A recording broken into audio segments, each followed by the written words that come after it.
في دين الله أفواجا فسبح بحمد ربك واستغفر إنه كان توابا صدق الله. بحر اللہ خان ایڈوکیٹ صاحب امیر جماعت اسلامی ضلع پشاور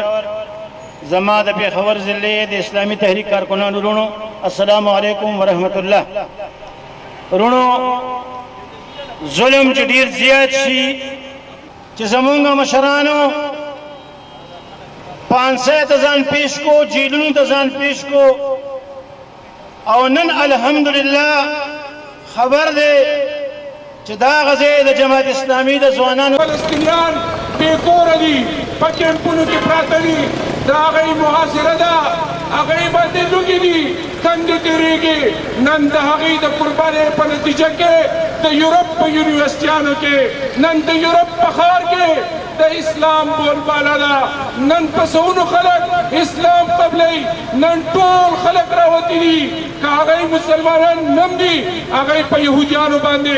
لعنت وایي هغوی یهودیانو باندې د دې خبرې مذمت کوي او نن داسې یو قافله جوړه شوې ده پېښور او د پاکستان که په تاسو حمله کوي دا حمله به په ما حمله وي او د دې په بدل کې قطر سعودي عرب بحرین اردن او مصر دی خپل ټول هر څه کالي او جامې او بړستنې او تولیانې او ټوپکې او د دې پیسې دا ټولې د امریکې په بینکونو کې پرتې دي او دا معاهده ده چې که په سعودي عربو یا په قطر یا په کویت یا په دوبۍ چا حمله وکړه نو سعودي امریکا به د هغې تپوس کوي امریکې چې دی د دنیا آرډر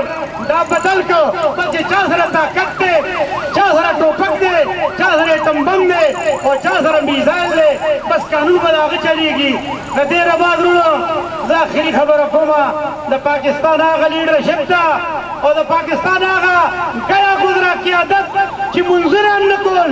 او رشوتونه هم اخیستل او فحاشي هم خورونه خو د هغې نه خدای پاک داسې کار واخیست د پاکستان ایټمي طاقت شو نننی ریپورټ وګوره چې د پاکستان نیم خلک د غربت نه لاندې وخت تېروي روز یې تنبن شو دا د دې ملک او د دې قوم په وینو په خولو په مزدورو دلته اسپتالونه نشته دلته سکولونه نشته دلته کالجونه نشته سړکونه نشته بیمارۍ دي خو دې قوم یې تنبن جوړ کړی دی دې قوم میزایل جوړ کړی دی او قطر سره هغه ټول جهازونه موجود دي چې کوم یورپ کې جدید تیاری دي قطر سره چې دی ایرډروم موجود دی قطر سره سیټلایټ موجود و خو هغې په کار رانړل ولې چې هغې دا سره د پریډ دپاره ایښي دي دی د نمایش دپاره ایښي دي او دې کې دا په دې کې غیرت نشته په دې عربیانو کې چې دوی په اسرائیل حمله وکړي او که دوی ځان ښیي او دوی وایي چې مونږ د اسرائیل علاج کوو نو پاکستاني پایلټان په سعودي عرب کې دي پاکستاني پایلټان په یو ای کې هم دي او پاکستاني پایلټان چې دي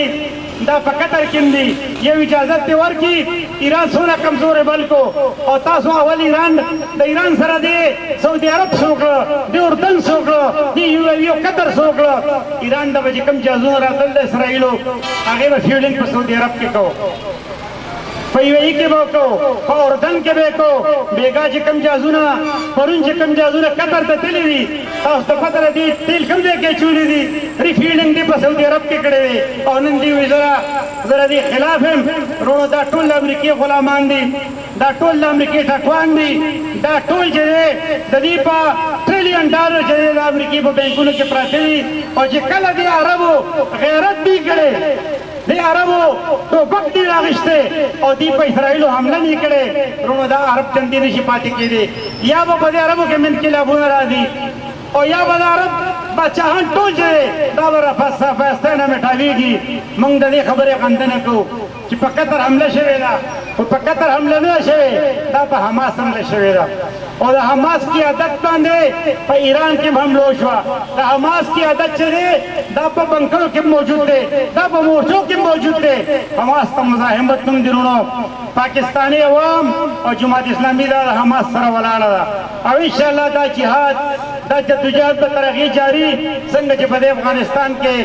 امریکای چې دی شکست وخوړو او خپل اصله پرېښې ده دا 2 ارب روپو اصله امریکای دلته پرېښې ده نن طالبانو سره ده ابلو په فنکشن کې د افغانستان چې کوم کونسلر د حافظ محب الله وایي وایي زه به د ټوپک داسې چتوم چې دا هغه اصله ده چې ما تا نه په زور اخیستې ده او ټرمپ وایي چې د امریکای اصله د چا په لاس کې په ما خولې راځي په ما په دماغو کې چل کېږي دا اصله انشاءالله چې څنګه په افغانستان کې شکست خوړلی دی دا شکست به انشاءالله په فلسطین کې خوري او فلسطین به انشاءالله ازادېږي فلسطین چې دی دا به یو ریاست جوړېږي او اسرائیل ناجایز قبضه دا به ختمېږي ډېره مهرباني جزاک الله خیر